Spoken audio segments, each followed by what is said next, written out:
Hey Kat, how you doing? Hey, good, thank you. How are you? I'm very well, thank you. Welcome to the podcast. Thanks for being here, my love. Thank you. We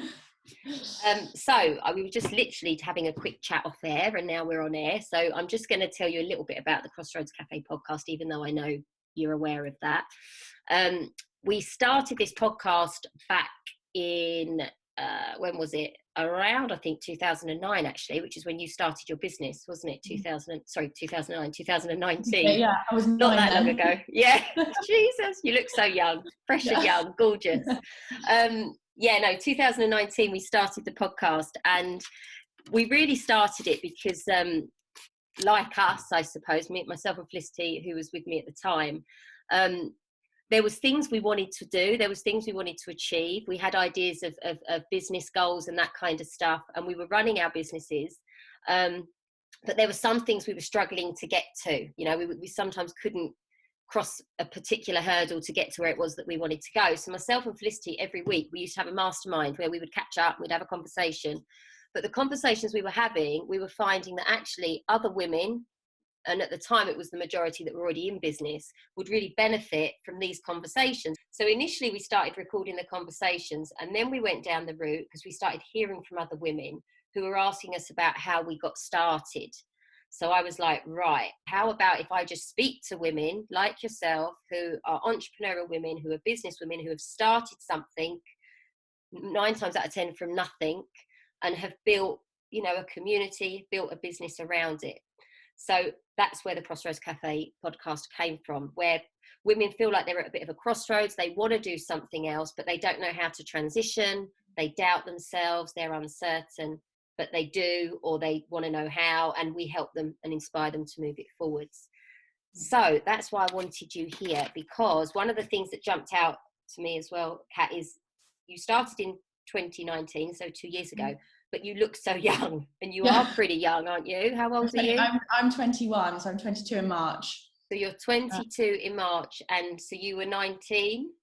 Yeah, I was a little baby, yeah. I still am, technically, but yeah. You are, well, no, I mean, you are a baby, but the fact that having that confidence and courage to go after something, I want to know where that came from and why it came about. Yeah, no, definitely. So tell us a bit. So this is Kat. We've got Kat Wallace from Kat Wallace PT. So tell us a bit about that. How did it start? Why did it all come about? So I studied at Kingsbridge Community College, where I'm sure a lot of people have studied, and everyone went off on the uni route, and I was like, I didn't want to go to uni. I thought there's nothing that I really want to study that I need to commit like 4 years of my life to do. Yeah. So I decided to go traveling instead. Good for you, girl. Classic gap year. It wasn't a gap year. I took 2 months and I went and I traveled around Bali and Thailand, and I did fitness camps, and I loved it. For some people that's probably like, oh, why would you do that? But I loved it. I love sun, I love fitness, I love meeting people. And I think being there made me realize, like, you know what? Like, I love this. And I want to do. So I came back and I got qualified. So was fitness, sorry to interrupt, was fitness always a thing for you at school? Is it something you love to do? You know what? It's funny. I actually wasn't that fit at school. Like, I was classed as the chubby one. Like, you look back at pictures, and I was big at school. And I used to swim for Kingfishers. So I swam for the local swimming club. And I was sporty, but I wouldn't say I was that amazing, but I did enjoy it. But I think it was more that transition coming out of school, thinking like, right, what do I want to do? What do I enjoy? I thought, I don't want to just throw myself into something that I don't enjoy doing. I want to do something that I love. And for me, I love people and I want to help people. Love it, yes. So it's just, I think that for me, that was kind of where it all transitioned to. I never saw it coming. No. And I'm still like, how did this come about? Because I wasn't sporty at school. I wasn't that fussed by fitness, to be honest. But I did do all of the, I don't know if you've seen, but it was all of the like Charlotte Crosby workouts and the skinny teas, and just, I think for me, it's like, I want to give people the knowledge now that you don't need to be doing all those fad diets. You don't need to be doing these teas, the DVDs. It's just about like living your best life and just looking after your body. Amazing. So you're in Bali, you're traveling around, you're doing these camps. Yes. And yeah, no, go for it. I interrupted you. So yeah. Sorry, I go off on one, but yeah, Me so too. I was in Bali and I was in Thailand, and I did these fitness retreats for about 3 weeks each. So I did 3 weeks in Bali, and then I did 3 weeks in Thailand, with a company. So it was all paid for, all sorted, and it was like 4 or 5 fitness sessions a day. But you're meeting people from all around the world, and I think I was 19 at the time, and I meet people that are probably like 24, 28, like a lot older than I am. And I think for me, that gave me the confidence to go and meet new people. And for a lot of people, they say when you go traveling alone, you know, you build that confidence within. And I'm quite a bubbly character, but I think for me, like traveling alone definitely brought that, like, right, come on, Kat, like you've got to throw yourself in. This. Yeah. And you meet friends for life. Good for you. Yeah. Communication is key, Kat. Do you know what I mean? And you come across, even like if anyone's watching this on YouTube, you're very smiley. But you're really smiling. You're really welcoming, and that's really warm. And I do think people, they gravitate to people like you. So communication skills, that's one thing they don't always teach us at school. It can be very archaic, the school system, and they don't always teach us how to communicate with other people, which is one of the biggest skills that you could possibly have in your life. No, I can't agree more. They need to teach these things at school. They do. They need to teach communication at school, and they need to teach about money at school as well. That's a big one. So you come back to the UK, and that's what you decide to do. I come back to the UK, and I thought, right, get qualified. So I got qualified as a level 2 and a level 3 and a level 4. I just went all the way. My parents are very supportive, so they actually helped me fund myself through that. Because I think at the time I'd just come back from traveling, I had spent all of my money. So they helped me, they supported me through that, and I got qualified. Took me a couple of months. I just knuckled down, I did that, and then I started, the first one was the class at Atherton Gifford, the local park, the AG. And it was cold, it was wet, and sometimes it would literally just be me and my mum and one other person. You know, my mum stuck throughout the whole time. Oh, love your mum. But I think it's all the tough times. I think it wasn't, people might look and be like, oh, like Kat would have got 30 people turning out. I didn't. Like sometimes no one turned up, and it was just a gradual build. And I think I just had to kind of build up that clientele, and I started with 4 people, and then they're like, Kat, can I come and see you for personal training or something like that? And then it would just build from there.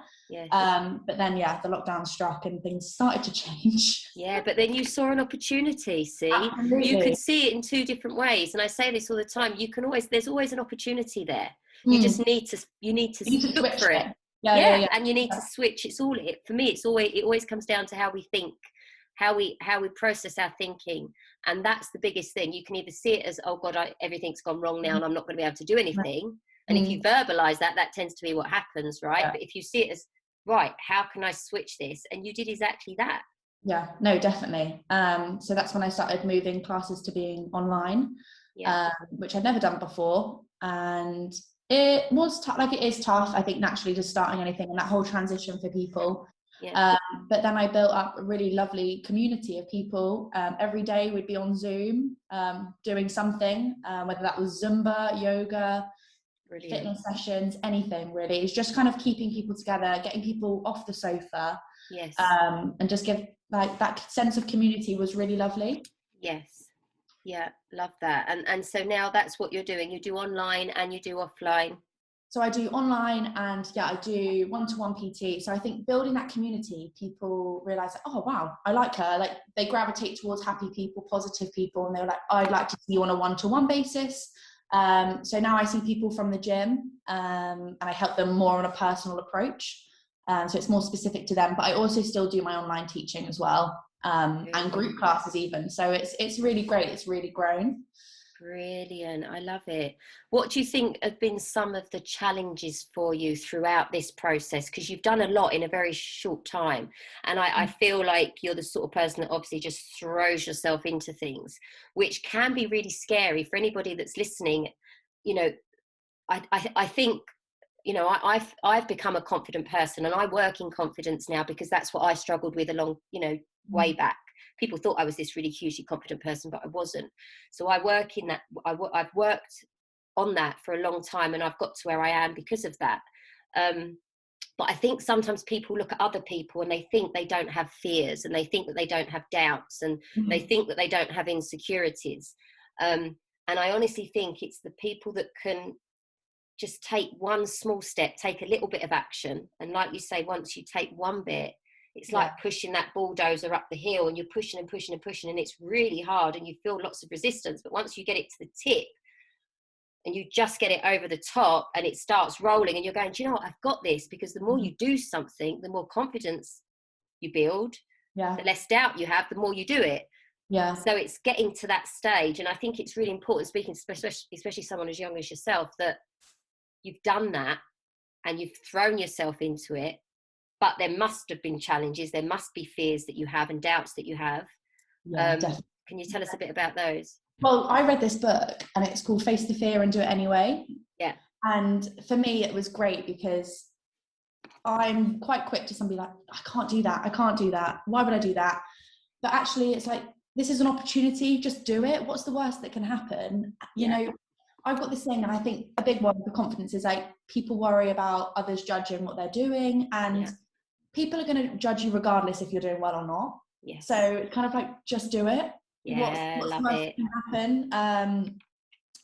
But in terms of challenges, I think that I personally find, I think, was kind of, they didn't teach me any of this at school. You know, the personal training course is very specific to just the training. They don't teach you how to deal with different types of clients and all the marketing side of it, or the, like you said earlier, like the money side of it. I had never sent an invoice in my life.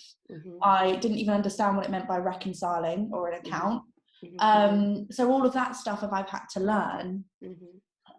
So for me, I think the challenge of learning new things, I'm quite sometimes resistant at, like, no, I'm happy with what I'm doing, but it's always good to learn new things, and change is really good. Definitely. Brilliant. We sing from the same hymn sheet, and I think, again, it's a process. It is just a learning process. The more you learn, the better you become. I honestly feel that. And I'm not just talking about learning about a particular topic or a subject, but even about yourself. The more you learn about yourself, and the more you understand yourself and trust yourself, do you know what I mean? Really sort of trust yourself, the better you become. So the whole process, I've spoken to so many women. One of the key things that a lot of new business owners talk about is that ability to just learn and fail and learn and fail and learn, and just keep going, keep on keeping on, you know. Like trial and error. Because it's like trial and grow. That's what my uncle says. It's that's it. I love that. Try things, and it might not work the first time, might not work the fifth time, but hopefully the sixth time, moving on, you'll get there. Definitely trial and grow. I love that. And talking about your uncle, obviously he's support your mum, having the right people around you that can offer you the support that you need, whether that's, and I'm not saying, you know, not everything needs to be a financial cost, not everybody's got that ability, but there is help and support out there. You just need to be open-minded and get out there and try and find it. So you spoke about your challenges, you spoke about some of the highs. I presume that comes down to your clients and their progress. Oh, I love that. It makes me so happy when people have said, you know, you've really helped me this year on this journey. You know, especially towards the end of last year, I got a lot of messages just saying, thank you, like, you've really helped me. Not so much obviously on a fitness level, but I think I help people, like, I give people more confidence in themselves. And just, for me, it's not just, I want to be a size 6 or I want to be this certain size. It's about how you feel within. And I'm starting to move away, like, less from weight and measurements, and it being about, like, how do you feel today? Like, how are you feeling in yourself? And for me, that checking in with yourself. And I think I think sometimes I do it, and you think, oh, you see someone on Instagram and you're like, you know what, I want to look like that. But it doesn't matter. It doesn't matter what you look like, as long as you're happy within yourself. For me, that's the most important thing. Oh my God. I think that's amazing, Kat. And I love that you're saying this and you're 21. It's taken me bloody years to think like you're thinking. Do you know what I mean? Seriously, I'm 43, and it has taken me, I'd say, to my mid-30s, if not even later than that, for me to really adopt this just ability to be thinking about myself and putting myself first. And yourself first. And it's the hardest thing, but it is so important that you are the most important person in your life. And I think it's very easy massively. to forget that. And I remind that to my clients, because you say, you know, I know you've got children and you've got work, but you are the most important person. And if you're not running at 100% or, you know, up there, then how can everything else fall into place? Definitely. But That's yeah. like my friend Felicity, she's always saying you've got to put your own, I always say seatbelt, but she's always saying you've got to put your own gas mask on first. Because if you put your own gas mask on and you're working from a full cup, then you can give to other people. But if your cup's running really, really low, you're buggered, aren't you? Because you're trying to offer and support or serve or give, and you've got no chance. Yeah. So it's really important. So what are some of the habits that keep you on track? Oh, some of the habits. I think, like you said, about looking after yourself. For me personally, I need to make sure I look after myself. So I need to have the right habits and routines in place. So I recently read the Miracle Morning Routine, which is all about getting up an hour before you're supposed to. I see my first client at 6 a.m. So for me to get up at 5 is sometimes just a bit much. So we're at 5:30 at the minute. But in like terms of like drinking enough water, making sure I'm taking my vitamins and fueling my body properly, these are habits and like the routines I have in place just to make sure that I'm running at 100%. Because with this job, you do give yourself to your clients. You know, I will make sure that they're okay, but I also need to make sure that I'm at 100%. I need to put my gas mask on first so that then I can help them. The routines for me, like looking after my body, so still making sure I train and do what I want to do, but also having my work hours. So when I first started, I would be on my phone all day, every day, and through the night, because I just wanted to be there responding as much as I could, because it's just me. But now I think I've developed a healthy approach to have a routine in place that I'm only available on my phone from this hour to this hour. I respond to emails in this hour. So it's just making sure that you always put yourself first and you look after you. That's so important, having those boundaries, getting those boundaries in place, because it is hard. It is really hard. And we have a lot of mums that listen to the podcast too. And I think especially when I've got 3 children, when you've got kids and obviously you adore your kids, you're committed to your kids, you want to be there for your kids and support your kids, but also you want to work out and you also want to eat well, and you also may be running a business, or there may be something that you do in your, you know, as a career. It is a massive juggle. And I think so many of us, I know, and I'm talking just from experience here, it's finding the balance between it all and sort of weighing it all up and going, right, okay. And like you said, if it means for me that I've got to get to bed at 9 so I can get up at 5, so I get my exercise done in the morning, because I'm not going to have another chance to do it throughout the day, then that's how I've got to do it. So you do need to manage your day, don't you? Yeah, you need to make it work for you as well. Like for someone else's routine might work for them, but it might not work for you, and that's okay. But it's like adapting it into your lifestyle if you have kids, or if you have a certain work schedule, that it's just making it work for you. You don't want it to be like it's just, this is a hassle, because if it doesn't work for you, it's not going to last. And I think these things need to last for you. Like you need to be committed and just stick with it. Definitely. But yeah, sleep is such a big one. Sleep is a big one. Oh, massively. Yeah, if we don't get our sleep, we're stuffed the next day, aren't we? Yeah, I feel that way. I'm literally if I don't get a decent amount of sleep, I am dragging my heels all day. I find it really difficult. Yeah, because it's interesting. They say, actually, you know, I don't know if you do it, but before I go to bed, I'm like counting, right, how many hours have I got? 6, 7, or 8, basically. And they say, okay, if it is 6, you've got to change your mindset in the morning that, yeah, I've had 6 hours sleep and I feel great. Yeah. Rather than being like, I've only had 6 hours sleep. Just definitely. Flip that coin and be like, I've had 6 hours sleep. Massively. Thoughts are everything. And I've said this so many times, but I have to repeat it every week, because I honestly think repetition, when people hear things over and over again, that's when it starts to stick. But I'm all about your thoughts. With whatever results you have, it all stems from your thoughts. Your thoughts lead to your feelings. Depending on how we feel in ourselves depends on how we are going to act. You know, like you've just said, if you're waking up and you're dragging your heels or you're feeling tired, there's a good chance you're not going to be productive. So your actions, if you're not acting in the right way, you're not going to get the results you want. So it all stems from your thoughts. And I know we talk, and we're going to touch on this, because you talk about the biggest learnings, and you were saying about thinking positively, and it's so important. But it's so easy to say to somebody, think positively, and they go, but I'm having a really shit time, I can't think positively. And they do say when it comes to your thinking, if you verbalize something out loud, which we tend to do, like you've just said, oh God, I've only had 6 hours sleep, and you actually speak it, it's 10 times more powerful than if you just think it. And a negative thought is like something like 100 times more powerful than a positive thought. So I'm sometimes in that mindset in saying to people, rather than maybe thinking positive, just try not to think negative. Yeah, no, that's a good way to Rather look than at it. going, oh, think positive, maybe go like, just try not to think the negative stuff. So you might be in neutral, but as long as, yeah, exactly. But just don't even think, don't think and verbalize the negative, because we're so quick to do it. Exactly that. Yeah, we all do it. Everybody does it. Even the people that are the most positive still do it. But all the time. Think positive, and you will attract positive things in your life. Definitely. As soon as you think negative, these negative things are going to come in. It's a bit like worrying about the worry. I think I worry about the worry. I mean, well, I've been taught not to now, but you worry about the worry, and this is you putting a negative, and then you're attracting negative.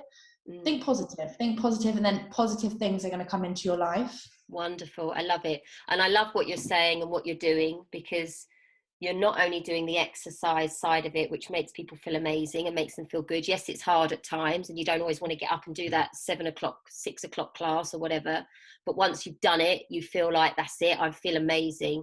But you're also adding in the growth mindset, which for me is just incredible. I mean, that's what I'm all about, trying to get women to build this growth mindset and overcome their doubts, so that they just go after what they want, and they live a passionate life. They live a life, that they want to live, rather than doing the stuff they're doing because they feel they have to do it to support everybody, and it's just mediocre, it's just vanilla, it's shit.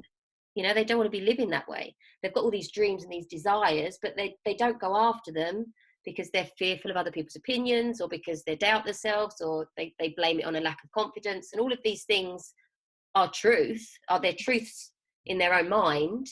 But when you build them up and you build that growth mindset, and you can change the way people think, help them to change the way they see things and the way they think, that is a game changer. And it's so powerful thing. Yeah, and it's so what's needed now, isn't it, with all this shit that we've got going on? Yeah, literally. And actually, sometimes that is the hardest part. Like, you can do the session, you can pay your personal trainer, but it's actually sometimes you need to go within and be like, right, which area of your life would you like to improve on, and how can you do that? What things could you do every day that, say, in 30 days time or in a year's time, you're like, I'm so glad I did that. So for me, I don't read much, but as you can tell now, I'm reading a lot of personal growth books. Yes, I can tell, and it's lovely. I love it. But this is the thing, is it's helping me, but it's also going to help my clients as well. Massively. And I mean, there's so many fantastic books out there as well, especially, but it's having that time for you. And I think sometimes it's very easy to just reach for your phone, but actually, what's your phone going to bring you right now? Reach for your book, read 3 pages a day, or even 1 page a day, when you're drinking a cup of tea in the morning.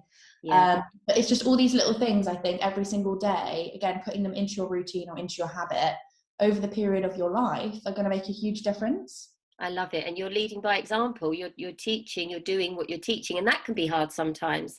I know for me in the past, I teach what I teach, and I'm like, right, I'm helping these women overcome their struggles or move forward or start their online business or whatever. But then I might come away and go, oh God, and then I'm stressing out about stuff, and I'm like, lead by example. Do you know what I mean? That's teach what you preach, teach what you teach. Yeah. Something like that. Yeah, it is. And progress, it is impossible. Progress is completely impossible if you do things the way you've always done things. So something has to change. You have to adapt, change in some way, and go, right, if I keep doing what I've always done, which is a famous quote, I'm going to get what I've always got. And I don't want what I've always got anymore. So now's the time for me to make one single change. And it doesn't need to be a big one. No. It just needs to be something small in the direction of your dreams, basically, doesn't it? In the direction of your goals. Change is good.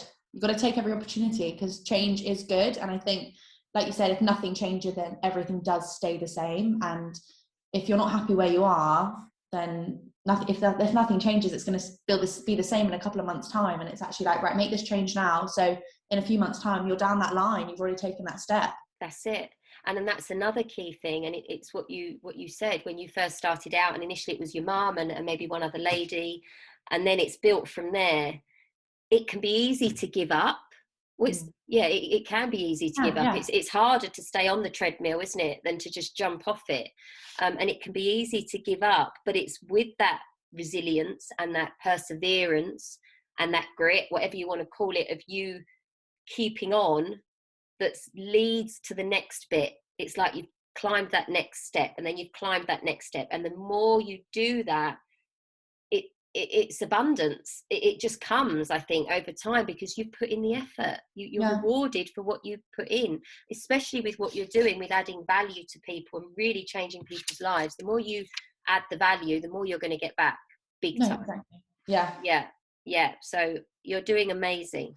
Wonderful. So what are the next steps for you? What are you planning to do moving forwards with the business and that kind of thing? So it's very exciting, actually. I spoke to the person, so Emma, I'm doing it with.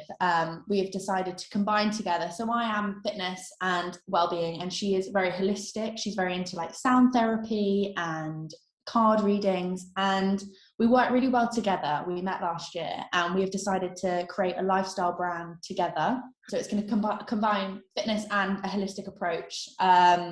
So that's the nice thing, is because we bounce off so well with each other that we kind of both are growing together. Love it. So the idea is that we're going to have an app which is going to help females, but not just on that fitness level, take it up again. Because I think that there's not as many apps nowadays that have kind of the deeper stuff. Like it is, you've got your journaling, but it's actually like, let's go deeper. And then hopefully in the future, it's going to lead to more like events and retreats. Amazing. So yeah, that we're both working on that at the minute, but the hardest part is just choosing the colour. We do, don't we? I think we differ over colours and how it looks and all of that kind of stuff. But yeah, we're working on that together. So we're just going to go like this, which is really, really exciting. So that's the next step. But to keep growing Kat Wallace PT and just build that community as well. Because I love what I do, and it does make me really happy helping other people. I love that. And that's a key thing, I think, if anyone's uncertain of where to start. So, you get lots of women that are thinking, I'm not happy where I am, but I don't know what to do, and I don't know where to start. What would I even do? And so we talk about passion a lot, what we're passionate about. And I think it can be difficult because people are then trying to search for this thing, like, what's my passion? And, they're like, they don't know where to look for it. As if they've got to find it. It's hidden somewhere. I know for me anyway, I started to think about what I love to do. And I'm very much like you. I love connecting with people. I love talking to people. I love making friends. And I love making people feel good. I was a qualified PT for years. I loved, when I was PTing, making people feel good and how they felt afterwards. But I think if you're uncertain of where to go, sometimes do look back at your childhood and think about the things that you really enjoyed, or speak to the people that are closest to you that you trust and ask them, what do they feel that you're good at? If you can't see it in yourself, because sometimes we can't see it in ourselves and it's hard to see it, speak to people around you and ask them those questions. What do you think I'm good at? Or what do you think I would be good at? What do you love doing? So I, like yourself, I do shed loads of personal development. I love reading about personal development. I'm very much into reading about the spiritual side of things and all of that kind of stuff, manifesting and all this. And I've built a business around it, and you can do that. You can build a business. It's never too late at all. You can start, if you want to start at age 21 or 19, or you can start later on in life, even if you're 50, 30, whatever, it doesn't matter. Like, it's never too late just to change. That's it. Do what you love. Totally. And I think you get rewarded for it, and you feel good because you're not going into a job where you feel you're not being rewarded and you feel undervalued. You're doing something that lights you up and that makes you feel good. And the more we feel that way in ourselves, the more, like you said earlier, the more we've got to give to other people. And it's just the way we are. The more the majority of the planet, the more we give to other people, the better we feel. So it just becomes this beautiful circle where everybody's supporting and nurturing and inspiring each other, which is what we need. Certainly what we need. So Kat, you've been amazing. Thank you so much. Oh, it's been really fun. I've loved it. Yeah, good. So if people want to get a hold of you, how best can they do so? So I have my Instagram, which is Kat Wallace _PT. So you can go and follow that. I post on it daily, fitness, well-being, just me being silly, anything really. I'm very real on it, which is what I'm quite proud of. I've been, you know, sometimes my mum says, "Oh, Kat, should you really post that?" And I'm like, yeah, authenticity. I do drink alcohol. I'm allowed to, I'm 21. Like, there's nothing wrong with having chocolate or Oh my God. balance in your life. It's important. Kat, and I think people, yeah, and people want to see you and me and whoever else. They want to see the real us. What's the point in trying to be something that you're not? Just be you, because it's the most unique thing. Like, only you are you, and just that's it. Love it. Yeah, but definitely. that's probably the best way to reach me. And I have all my membership and everything, which is all on my website. But yeah, that is the best way to get in touch with me.